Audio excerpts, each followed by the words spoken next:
नवरात्रि चल रही है, मान लो कर्जा बहुत ज़्यादा मात्रा में हो गया हो, पीक अच्छी नहीं आई हो, फसल अच्छी नहीं आई हो, बहुत टेंशन की जिंदगी अगर चल रही हो,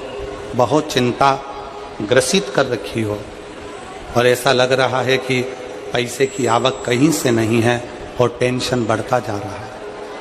तो ये नवरात्रि जब पूर्ण हो तो दशमी जब तिथि आए,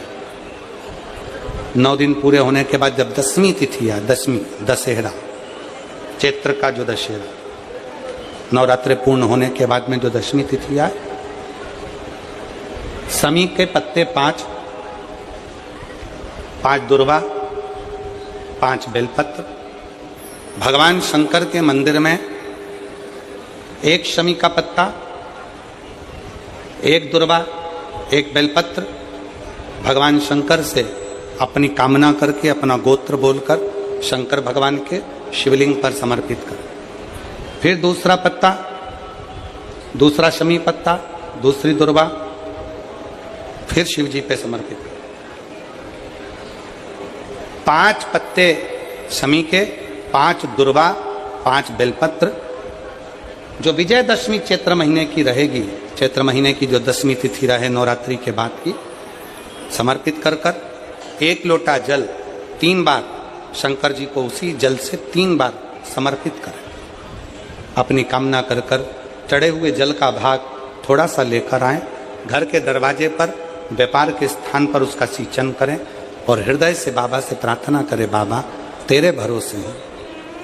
बहुत चिंता है, बहुत टेंशन है, कर्जा बहुत है, दुख बहुत है, व्यापार चल नहीं रहा, तुझे समान। हमारा विश्वास करता है 3 महीने के अंदर जहां भी कथा होगी वहां आपका खुद का पत्र आकर आप लिखकर भेजोगे कि मेरे बाबा ने मेरा हाथ पकड़ा, मेरे शिव ने साथ दिया। विजयदशमी पर शमी के पत्र की बड़ी महत्वता होती,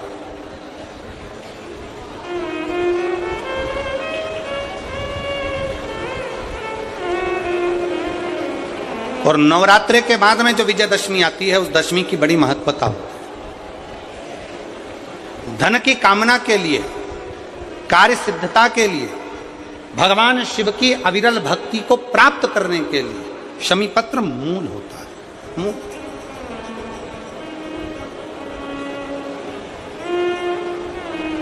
और हम तो बिल्कुल कहेंगे शहादा वालों से भी और जितने आस्था चैनल पर कथा सुन रहे हैं, जितने टीवी पर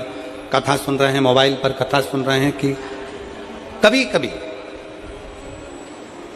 2 स्थान पर दीप लगाने में पीछे मत हटो। पहला बेलपत्री के वृक्ष के नीचे, दूसरा कहीं मौका लग जाए तो शमी के वृक्ष के नीचे भी कभी कभी अपनी कामना के लिए बाबा से प्रार्थना कर कर कि बहुत कर्जे में लदालूम हूं, बहुत तकलीफ चल रही है, तो बेलपत्री के वृक्ष के नीचे भी दिया लगाओ और शमी के पेड़ के नीचे भी दिया लगाओ। कभी कभी बाबा से प्रार्थना फल मिलता। तो महापुराण वर्णन करती है कि जब कोई दवा काम नहीं करती है, कोई डॉक्टर को दिखा कर आए, औषधि काम नहीं कर रही है, कोई दवाई काम नहीं कर रही है, तब कुंदकेश्वर महादेव का नाम लेकर जिस डॉक्टर को दिखाकर आए उसकी दवाई को मात्र कुंदकेश्वर महादेव का नाम लेकर यदि हम खाना चालू करते हैं, कुंदकेश्वर का नाम लेकर, भगवान कुंदकेश्वर का स्मरण कर कर यदि खाते हैं, और कुंदकेश्वर और एकांतेश्वर ये 2 महादेव ऐसे हैं, शंभु शंभु शंभु शंभु शंभु शंभु शंभु।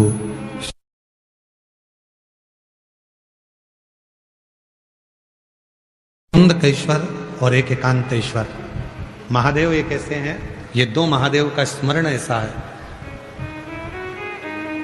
यदि मान लो कोई बच्चे, बेटा बेटी अगर गलत मार्ग पर जा रहे हैं, कोई व्यसन में डूब गया है बहुत ज्यादा,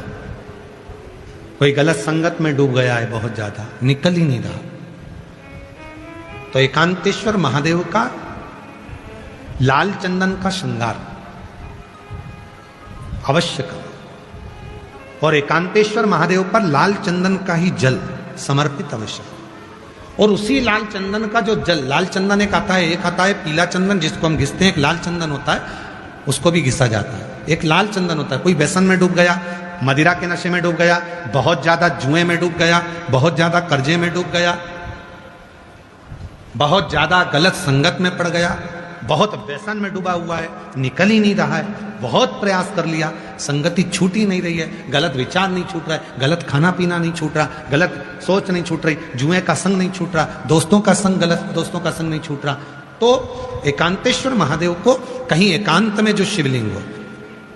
एकांत में, तुम गाड़ी से जा रहे हो, बाइक से जा रहे हो, मोटरसाइकिल से जा रहे हो, फोर व्हीलर से जा रहे हो, बस से जा रहे हो, कहीं तुमको एकांत में खुली जगह पर कोई ओट लेके ऊपर भगवान शंकर का कोई शिवलिंग या कोई मंदिर जहां शिव अकेले बैठे, अकेले, कोई नहीं, कोई भी, केवल शिवलिंग है,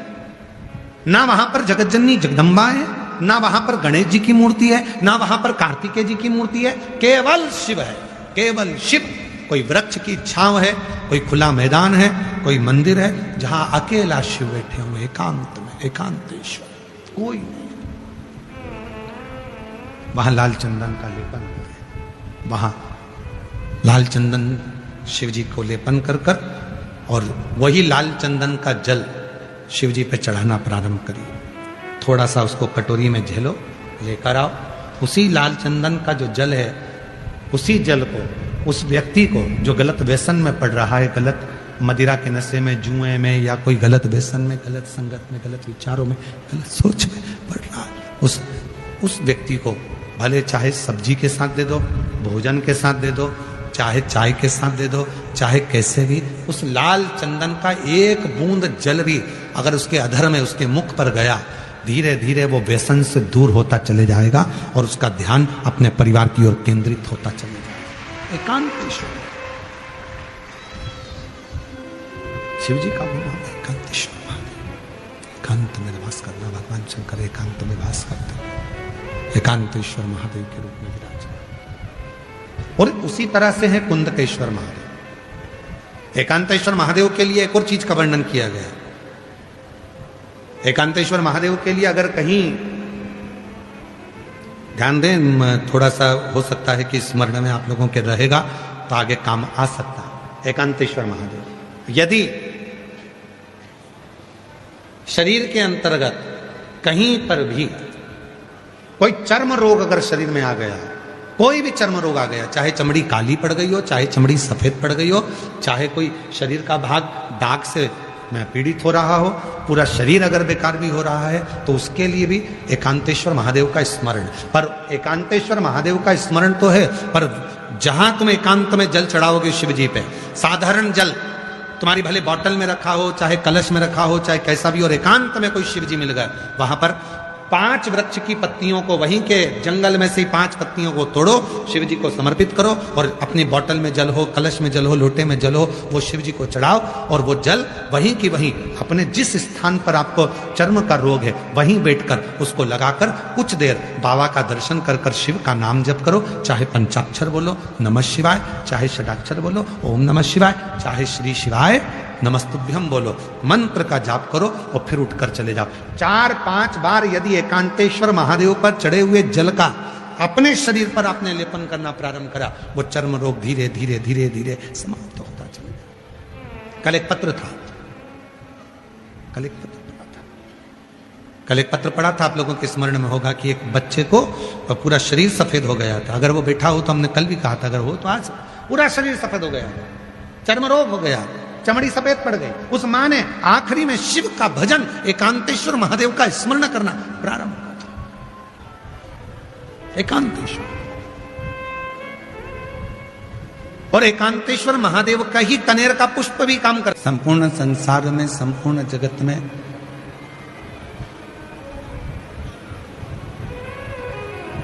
आज एक होड़ लगी हुई है। लंबे लंबे बाल बढ़ा लो, बहुत सारा त्रिपुंड लगा लो, बहुत सारी माला पहन लो,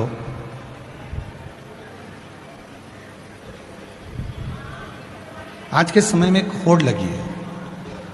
नकली नकली बाल भी मिलने लगे बड़ी बड़ी जटा बनाने के लिए। पर यदि भगवान शंकर की पवित्र कथा का स्मरण आप करेंगे और पूरी शिव पुराण को उठाकर आप देखेंगे, पूरी स्कंद पुराण को आप उठाकर देखेंगे, लिंग पुराण को, नर्मदा पुराण को, शिव पुराण को, इनको उठाकर यदि आप देखेंगे तो आपको मिलेगा कि बाहर का जो स्वरूप है, हमारे बाहर का जो स्वरूप है वो भले बदले ना बदले, पर शिव पुराण में लिखा है कि अपने भीतर को बदलने का प्रयास करो। तुम्हारे बाहर के स्वरूप से बाहर की आवाज अंदर आ रही है, पर अंदर की आवाज अंदर नहीं आ रही है। और आवाज क्लियर करो, डीले कम खोल के। तुम्हारे बाहर के स्वरूप से हो सकता है कि दुनिया रीझ जाए, पर परमात्मा को रिझाने के लिए बाहर का स्वरूप काम नहीं आता। भगवान को रिझाने के लिए बाहर के स्वरूप की जरूरत नहीं पड़ती। भगवान को रिझाने के लिए केवल भीतर का कोई स्वरूप जिसमें केवल एक परमात्मा से लगाव हो, विश्वास हो, श्रद्धा हो, भक्ति हो और दृढ़ता हो।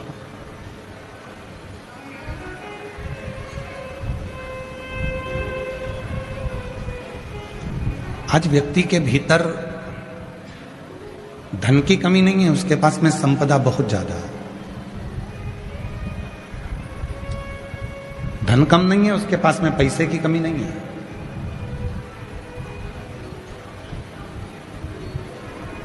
उसके पास में यदि कमी है, आवाज बढ़ा उधर की पीछे के, सबसे पहला डूम और डूम के पीछे का।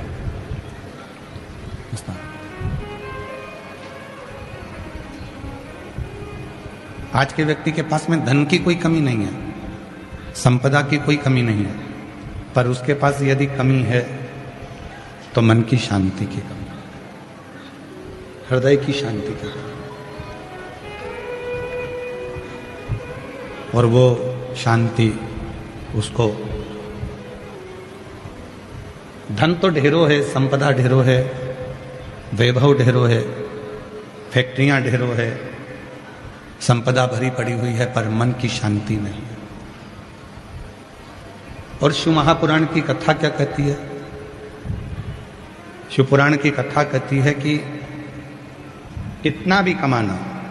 कितना भी वैभव कमाना, कितना भी धन कमाना, पर थोड़ी देर अपनी अर्धांगिनी के साथ बैठकर, अपने बच्चों के साथ बैठकर, अपने माता पिता के साथ बैठकर, अपने परिवार के साथ बैठकर 2 क्षण भगवान शिव की अविरल भक्ति को धारण करना।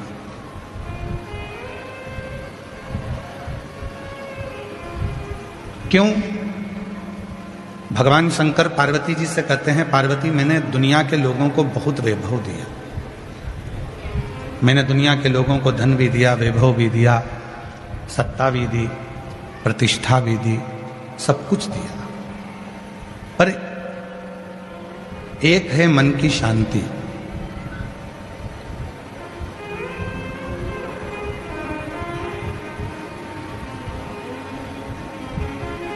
एक है मन की शांति।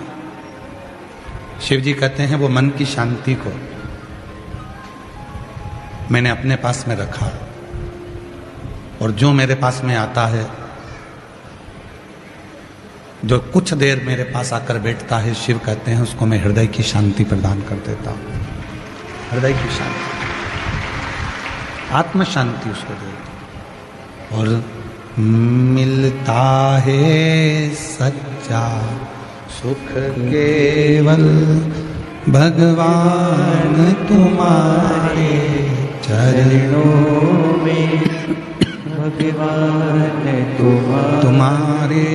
चरणों में मिलता है सच्चा सुख केवल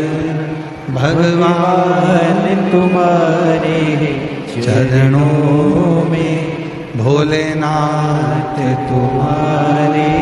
चरणों में। ये जो मन की शांति है, जो हृदय की शांति है, जो चित्त की शांति है, शिव के चरणों में प्राप्त होती है, राम के चरणों में प्राप्त होती है, कृष्ण के चरणों में प्राप्त होती है, भगवान के चरणों में प्राप्त होती है। ये जो मन की शांति है ये भगवान के चरणों में मिल जाती है, परमात्मा के चरणों में मिल जाती है। और इस शांति को पाने के लिए आपको बहुत दूर जाना नहीं है।